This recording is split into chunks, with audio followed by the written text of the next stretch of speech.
Hi everyone, welcome back to my channel. My name is Maria and today I wanted to share with you our storage system for Stella's out of rotation toys. If you're new to my channel, we do follow the Montessori philosophy at home, and that means I'm constantly rotating Stella's closed-ended and open-ended toys and activities. And while there are so many benefits to rotating your child's toys, I think the hardest part of implementing it successfully is knowing what to do with all of those out of rotation toys. Now that we have finally created a system that works successfully in our space, I wanted to share with you what that looks like to hopefully give you some ideas as well. Now, while I share the space with you, you will obviously see a lot of the activities that we do have, and I wanted to remind you that a lot of them were passed down to us. This is certainly not the types or the quantities of activities that you need to have in your home to implement Montessori successfully. If you saw last week's video on our practical life routine, you'll know I mentioned that practical life is the best, easiest, and simplest way for you to implement Montessori in your home without really needing to buy much. So without further ado, let's take a look at what kind of organization system has worked for us.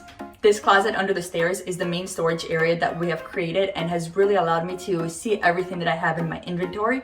I do have one more space that allows me to do toy rotations a lot more consistently now, and I'll share that with you after we go through this closet as well. My husband had actually built the shelving for this closet thinking we were going to be using it for something else, but I overtook it for Montessori activities instead. You can see the shelves actually have to be pretty slim, and we have to keep the floor pretty clear because we need access to the crawl space here as well. We don't have a basement in the house, meaning that this is pretty much all I'm working with.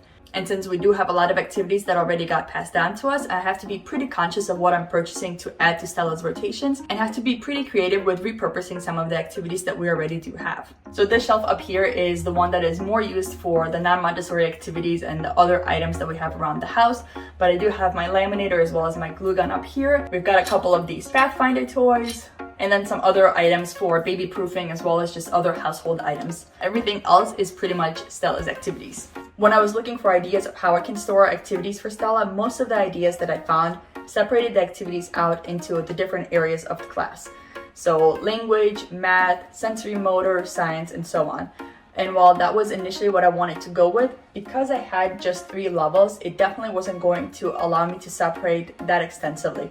I also noticed that for infant toddlers, a lot of the activities definitely cross over different areas. And I think once we get more into the preschool years, it'll make a lot more sense to separate materials out that way. What I did instead, I think, is a lot more practical for the younger age, and that is to separate it out by difficulty, especially by difficulty specific to that child. So my top shelf is the items that either Stella is currently working on or I know she's on the brink of being able to use. And then I have separated them usually by easiest to hardest, or in some cases just the bulkier items here and the items that go in the bins in the back. Here are the items that I think she's going to be close to working on maybe in the next couple of weeks or the next couple of months. And then the items that I have on the bottom are definitely the more advanced materials. So for example, taking a quick look at this top shelf here, you'll notice we have this little airplane, which has some posting activities in here, but also is an open-ended toy. This is her shape sorter and pounding activity that she's definitely constantly working on right now. Now, these 2 items, I'm actually trying to decide whether they're still going to remain here or need to be completely rotated out. It's the object permanence box with the drawer, as well as the box with bins. The box with bins definitely has some other uses in store for it, but I'm not really sure if we're still working with this one or if Stella is completely done with it. And then for the smaller items, I got a bunch of baskets that allowed me to be more compact about how I store these activities, because when I tried to just lay them out nicely, definitely was going to take up way too much space and not fit everything that I have. So in here again are the items that she's either currently working on and are just not in the immediate rotations, or that have some smaller pieces that she's just not completely ready for. For example, we have the nest and bird matching activity, and I'm currently using just the nest and the big birds. We do have some of these little birds, but when I first took this activity out, Stella tried to mouth them, and because they're a choking hazard, I went ahead and removed them in here.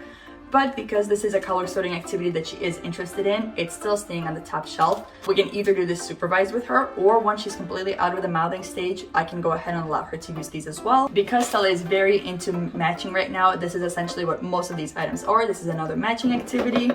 This is another matching and pattern making activity, but because again she's very into matching, we can certainly start matching this first and then work on pattern making after that. This is another color sorting activity. And then I have these rings from when she was doing the ring stacker. I figured I would keep them for any arts and crafts or additional open-ended play that she wants to do with these. Then in the very back, we've got a couple different color matching posting activities that Stella has been very interested in lately. So I'm keeping them in the back because there's a lot of additional extensions that we can do with them. and I'm only taking out bits and pieces right now. As she gets older, we can work on color gradation with these. For now, I'm just using the individual pieces and using the same colors so she can just match the colors. We've got more of these platforms for the pegs to do color matching with. And we've also got the colored triangles to do color matching with. So a lot of color matching opportunities, and because she's very into color matching and we're working on that right now, this is all staying on this very top shelf. But because this is a bulkier item and also has a lot of different colors and color gradations, I have chosen to put it towards the back. On the second shelf, I've got towards the front the items that she sometimes has an interest in and we may work on supervised, but she's definitely not ready to have them on the shelf as an actual in rotation item. The first being these discs on a horizontal dowel. She has a very strong love-hate relationship with this. She's always very interested in trying it out and then gets too frustrated and doesn't approach it the rest of the week. Same thing can be said about this dressing frame, because a lot of what she sees in real life are these kind of buckles, either in her high chair or her car seat or her stroller. She's very interested in trying this out, but it's still definitely way too difficult for her. So I have it on deck here. Whenever she shows an interest in trying those things out, I present it to her. But so far, she definitely hasn't been able to make much progress with it. And the final item is one of the only items I'm keeping in a box because of the small pieces, and that's the lock and key set from Montessori and Me. I'm very excited about this. Stella was very excited to try this out, but again, this is definitely a very supervised activity because of how small the pieces are. The items in the next bin are essentially what I think Stella will be ready for in the next couple of weeks, and sometimes I reach in here to see if she's able or interested in trying some of these out, and if she shows that she's not yet ready or she's too frustrated by them, I put them back in here. And for the most part, it is this puzzle with these pieces. This is a great start for understanding numbers and size differentiation, as well as colors and shapes. There's a lot of beading activities. We've got a lot of different sets for beads. She's very interested in trying this, but she gets very frustrated and again avoids it the rest of the week, so she's not quite yet ready for these, so they're all in here. Another variation of the beading activity. And then we have this 3D shape sorting puzzle that, again, while Stella has gotten pretty good at shape sorting, this puzzle is quite difficult and she is not quite ready for this yet. And then towards the back, we have these foam shapes that we can work on different shape names and matching different shapes. Got much smaller posting activities. We have this puzzle that is 2 pieces, so it's the beginning of a 2-piece almost jigsaw puzzle, and this is one that may get moved up into that previous bin to see if she's actually interested in this soon.